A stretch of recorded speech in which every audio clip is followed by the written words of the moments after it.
Hey guys, welcome back to my YouTube channel. Now let's move on to the next topic of 9th CBSE board unit 1 number system. The topic for today is irrational numbers. अब irrational numbers होते क्या हैं ये तो आपको lecture 1 में बताया था.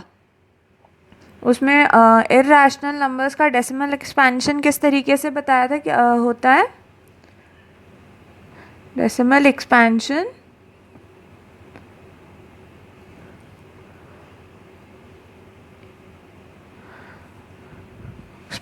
of irrational numbers होता है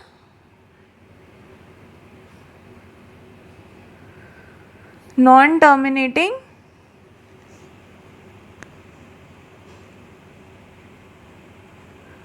और non repeating and non repeating.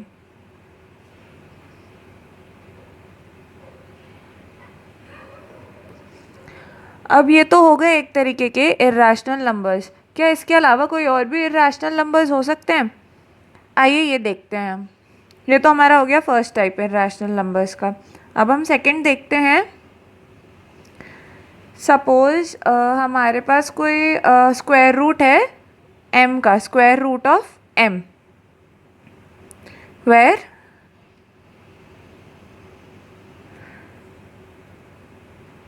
m is a positive integer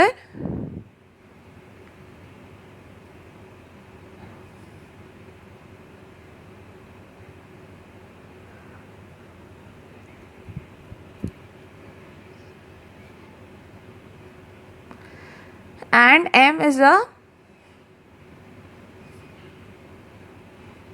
non-perfect square.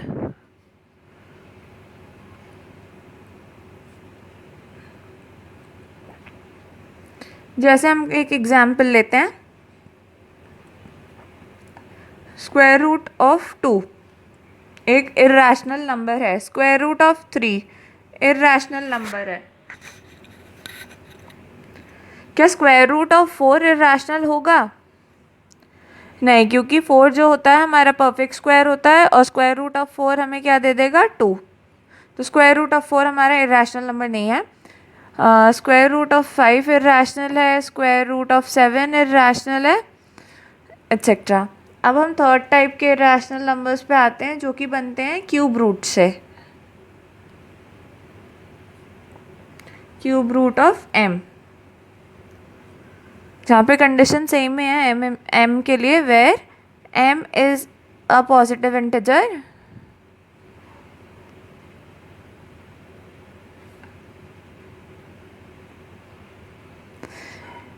And m is a non perfect cube, क्योंकि यहाँ क्यूब रूट की बात हो रही है.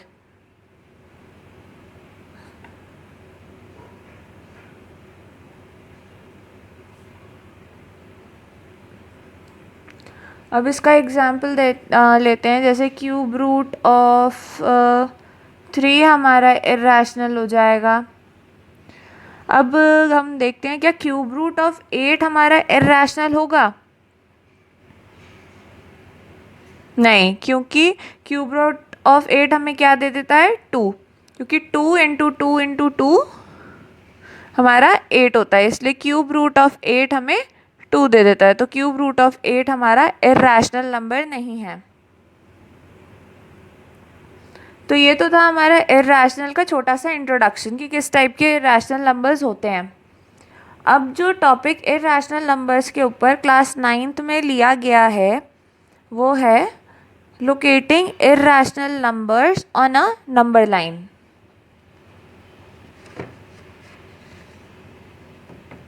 लोकेटिंग irrational numbers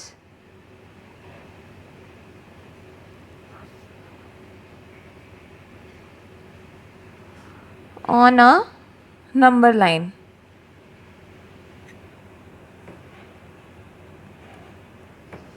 ये टॉपिक है हमारा. अब सपोज हमें नंबर लाइन पे लोकेट करना है एक इर्रेशनल नंबर जो कि है स्क्वायर रूट ऑफ 2. ये हमारा इरेशनल नंबर है, ये अभी ऊपर ऊपर में अभी मैंने ऊपर बताया है आपको।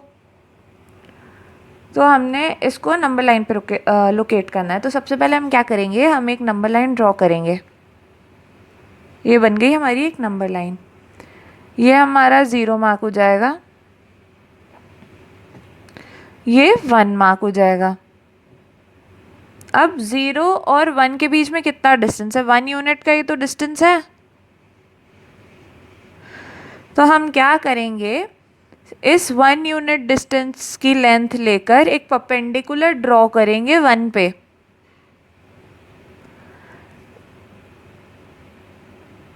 परपेंडिकुलर क्या होता है ये तो सभी को पता होगा, आई होप।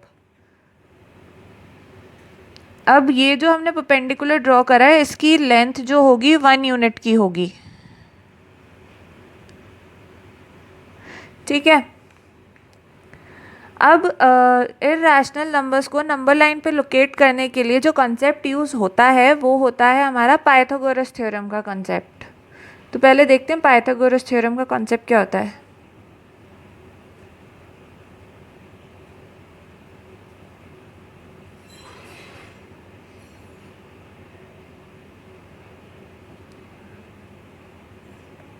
अब हमारे पास सपोज एक राइट एंगल ट्रायंगल है जिसका ये हमारा परपेंडिकुलर है, ये बेस है और ये हाइपोटेन्यूस है। तो पाइथागोरस थ्योरम क्या कहती है, वो कहती है कि हाइपोटेन्यूस का square is equal to base का स्क्वायर प्लस परपेंडिकुलर का स्क्वायर। तो हम ये सेम कंसेप्ट लगाएंगे इररेशनल नंबर को नंबर लाइन पे लोकेट करने के लिए। अब हमारे पास बेस हमें ये मिल गया था, 0 और 1 के बीच का डिस्टेंस ही हमारा बेस बनेगा। परपेंडिकुलर हमने 1 पे ड्रॉ किया है 1 यूनिट का। अब हम एक हाइपोटेन्यूस ड्रॉ करेंगे और इसका लेंथ निकालेंगे पाइथागोरस थ्योरम की हेल्प से। इसको हम ले लेते हैं O, ये पॉइंट हमारा हो जाएगा A और इसको ले लेते हैं B। तो OA की लेंथ कैसे निकालेंगे, OA का square is equal to base यानी कि OB का स्क्वायर प्लस AB का स्क्वायर, जो कि हो जाएगा OB हमारा कितना है 1 लेंथ का है, तो 1 का स्क्वायर प्लस AB कितना है 1 का स्क्वायर, जो कि हो जाएगा हमारा 2 हो जाएगा। आप चाहें तो इसको इतना नोट कर सकते हैं पहले वीडियो को पॉज करके।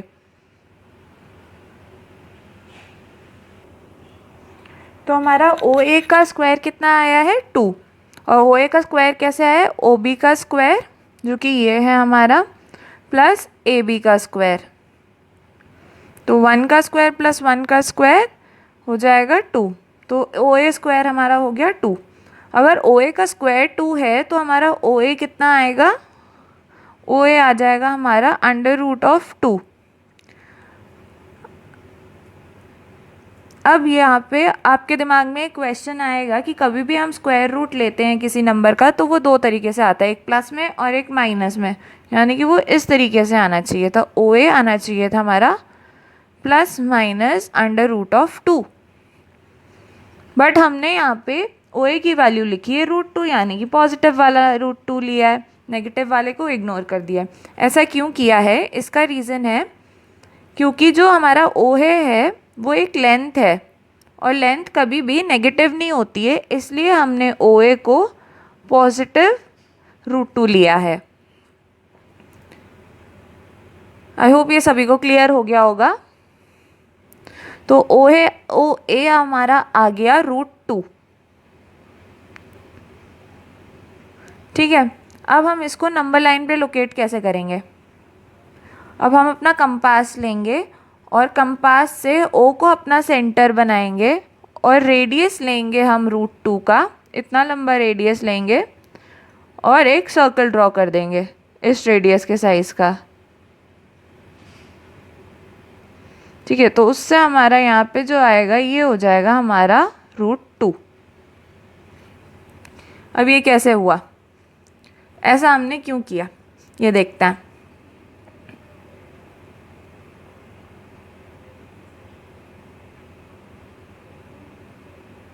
ये हमारी एक नंबर लाइन थी, ये हमने कोई पॉइंट लिया इस पे और ये रेडियस लिया। ठीक है, ये रेडियस लेके हमने अगर सर्कल ड्रॉ किया तो ये वाली लाइन भी तो रेडियस बन जाएगी, और फिर ये सर्कल आगे लेके गए तो ये भी हमारा रेडियस के बराबर होगा। तो इसीलिए अगर हमारा रेडियस ये था OA, तो हम जब सर्कल आगे लेके जाएंगे तो O से लेकर इस वाले पॉइंट तक भी हमारा रेडियस होगा, और रेडियस की लेंथ तो सेम होती है एक सर्कल की, तो ये हमारा √2 हो जाएगा। तो हमारा ये वाला पॉइंट √2 हो जाएगा।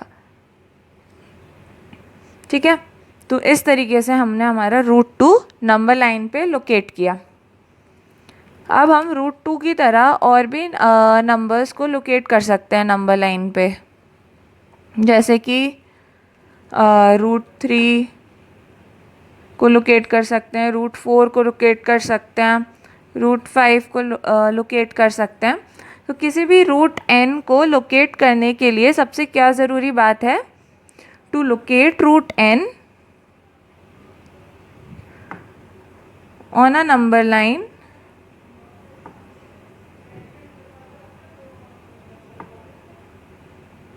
to locate √n on a number line, we should first locate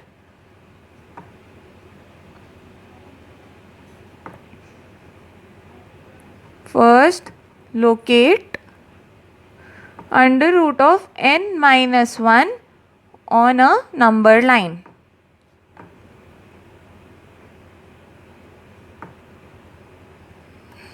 ठीक है, अब ये किस तरीके से चीज़ अप्लाई हो रही है इसको मैं एक एग्जांपल के थ्रू आपको समझाती हूँ। सपोज़ हमें लोकेट करना है √2 नंबर, √2 तो हम कर चुके हैं, √3 लोकेट करना है हमें नंबर लाइन पे, √3 लोकेट करना है। तो इसके लिए हमारी इसमें फिर हमारी n की वैल्यू हो जाएगी 3। तो उससे पहले हमें √n-1 पता होना चाहिए नंबर लाइन पे। तो √n-1 हमारा क्या बन रहा है, वो बन जाएगा √3-1 जो कि बन जाएगा √2। √2 अभी हमने ऊपर वाले एग्जाम्पल में लोकेट किया है, ये देख सकते हैं आप, ये हमने √2 लोकेट किया है नंबर लाइन पे। अब √3 लोकेट करने के लिए हमारे पास √2 ऑलरेडी लोकेटेड है नंबर लाइन पे। अब हम क्या करेंगे, हम √2 वाला जो पॉइंट है इसको हम ले लेते हैं C, इसको हम C मान लेते हैं, और इसी पॉइंट पे एक परपेंडिकुलर ड्रॉ कर लेते हैं 1 यूनिट का। ये हमने एक 1 यूनिट का परपेंडिकुलर ड्रॉ कर लिया इस पॉइंट से। ठीक है, और OC की लेंथ क्या है, √2। OC की लेंथ है हमारी √2 यूनिट, और इसको हम ले लेते हैं, इस पॉइंट को D ले लेते हैं, और DC की लेंथ है हमारी 1 यूनिट। तो अब हमें निकालनी है OD की लेंथ। आपको क्लियरली दिख रहा है, OD हमारा ये वाली लाइन है, OD की लेंथ हमें निकालनी है। तो हम क्या करेंगे, इसमें फिर से पाइथागोरस थ्योरम लगाएंगे। OD निकालने के लिए क्या करेंगे, OD का square is equal to OC का स्क्वायर प्लस DC का स्क्वायर। ठीक है, अब OC हमारा क्या गिवन है, OC हमारा है √2, तो √2 का स्क्वायर प्लस DC है हमारा 1, तो 1 का स्क्वायर, ये हो जाएगा 2 + 1 विच इज़ इक्वल टू 3। तो हमारा OD का स्क्वायर कितना आ गया, 3।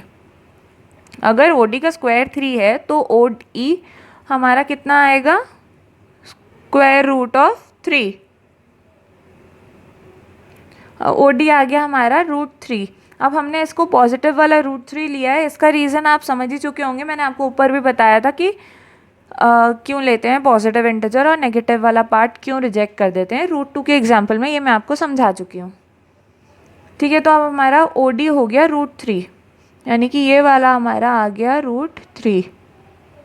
अब हम क्या करेंगे, अपना कंपास लेंगे, उस पर सेंटर रखेंगे O और रेडियस लेंगे OD के बराबर यानी कि √3 के बराबर, और एक सर्कल ड्रॉ कर देंगे। ये हमारा सर्कल हो गया। तो नंबर लाइन पे जो हमें ये पॉइंट मिलेगा ये हो जाएगा हमारा √3। आई होप सभी को क्लियर हो गया होगा। ये हो जाएगा हमारा √3।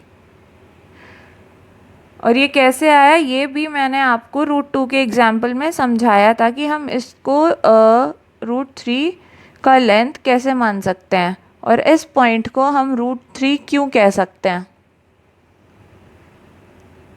ठीक है, चलिए अब आप लोग ट्राई कीजिए नेक्स्ट एग्जाम्पल।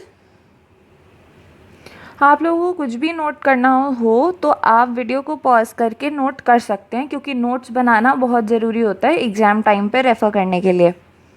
तो हम अपने नेक्स्ट एग्जाम्पल पे चलते हैं, जो आप साथ में ट्राई करेंगे। हम लेते हैं एग्जाम्पल √5 का। ठीक है, इस एग्जाम्पल को आप भी अपनी कॉपीज़ में ट्राई कीजिए और मैं भी आपको साथ साथ समझाती जाती हूँ। तो इस केस में मेरे n की वैल्यू क्या हो गई 5। हमारी क्या कंडीशन थी कि √n लोकेट करने से पहले नंबर लाइन पे हमें √n-1 लोकेट करना चाहिए। तो √n-1 क्या हो जाएगा 5 - 1, ये बन जाएगा √4 जो कि होता है 2। तो इससे ये वाला क्वेश्चन हमारा बन गया बहुत इजी, क्योंकि 2 तो हम आराम से लोकेट कर सकते हैं नंबर लाइन पे। तो चलिए स्टार्ट करते हैं। ये हमारी है एक नंबर लाइन, ये 0, ये 1 और ये 2। ठीक है, अब हमें 2 तो मिल गया। अब हम क्या करेंगे, 2 पे एक परपेंडिकुलर ड्रॉ करेंगे 1 यूनिट का। ये हमारा परपेंडिकुलर हो गया 1 यूनिट का। इसको हम ले लेते हैं O, इस पॉइंट को ले लेते हैं B और इस पॉइंट को ले लेते हैं A। तो अब हमें क्या फाइंड करना है, हमें फाइंड करना है OA का डिस्टेंस। तो ये हम फाइंड करेंगे पाइथागोरस थ्योरम से। OB हमारा है 2 यूनिट्स का।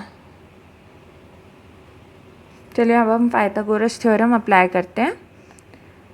OA का square is equal to OB का स्क्वायर प्लस AB का स्क्वायर।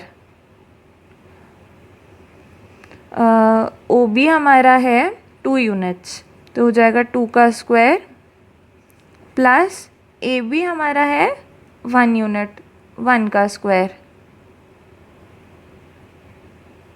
अब 2 का स्क्वायर होता है 4 प्लस 1, ये आ गया हमारा 5। OA का स्क्वायर हमारा आ गया 5, तो OA आ जाएगा हमारा √5। ठीक है, अब ये हो गया हमारा √5। अब हम क्या करेंगे, आप सभी को पता है आगे करना क्या है। इसको कंपास लेंगे और इसको सेंटर मानेंगे O को, रेडियस लेंगे हम √5 का यानी OA जितना, और एक सर्कल ड्रॉ कर देंगे। वो सर्कल जैसे ही नंबर लाइन पे टच करेगा वो पॉइंट हमारा हो जाएगा √5।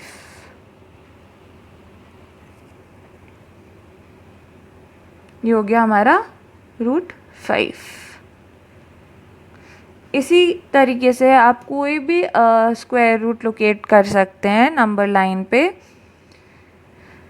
अब हम चलते हैं अपनी एक्सरसाइज पर। NCERT mathematics book class 9 exercise 1.2, जो कि जिसके सॉल्यूशंस आपको नेक्स्ट लेक्चर में मिलेंगे। Thank you.